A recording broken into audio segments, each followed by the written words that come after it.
दोस्तों, हम सब जीवन में कभी न कभी ऐसी स्थिति से गुजरते हैं जब इंसानी मदद, पैसा, रिश्तेदार, डॉक्टर सब असफल हो जाते हैं।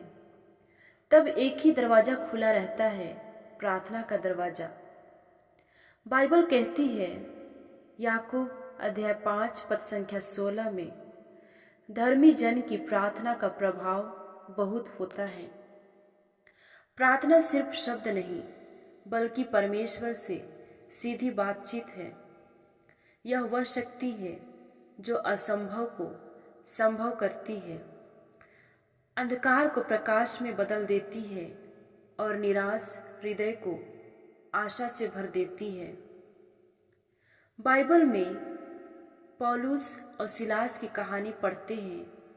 प्रेरितों के काम अध्याय 16 में, जब वे जेल में बेड़ियों से बंधे हुए थे, तब उन्होंने रोने या शिकायत करने के बजाय भजन गाना और प्रार्थना करना शुरू किया।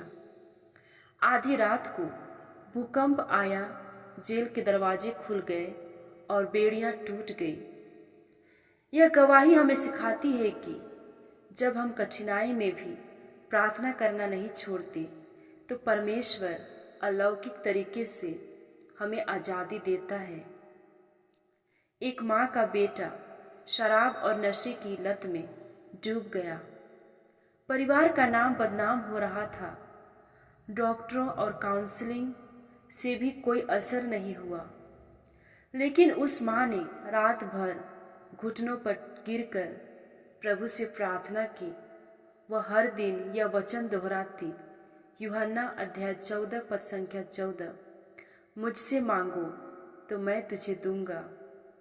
कुछ महीनों बाद बेटे के जीवन में चमत्कारिक परिवर्तन आया।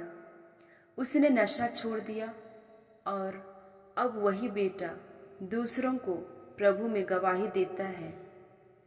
यह हमें सिखाता है कि माँ की आंसुओं वाली प्रार्थना व्यर्थ नहीं जाती। एक युवक लंबे समय से नौकरी की तलाश में था। बार बार रिजेक्शन मिल रहा था।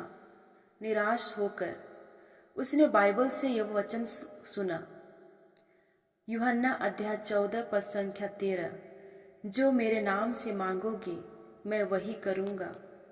वह रोज सुबह प्रार्थना करता और विश्वास रखता। अचानक एक दिन उसे कॉल आया और उसे ऐसी नौकरी मिली जिसकी उसने कभी कल्पना भी नहीं की थी।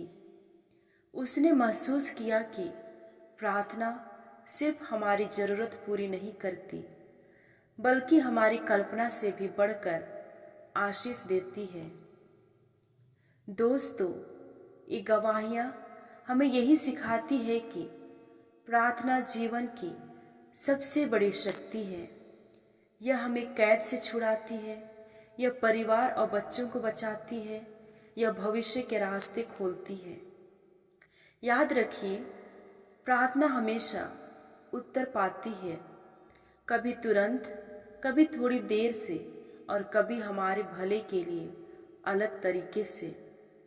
आज से ठान लीजिए कि आप अपनी हर समस्या, हर डर और हर जरूरत प्रभु के सामने प्रार्थना में रखेंगे, क्योंकि जब घुटने झुकते हैं तो आकाश के दरवाजे खुलते हैं।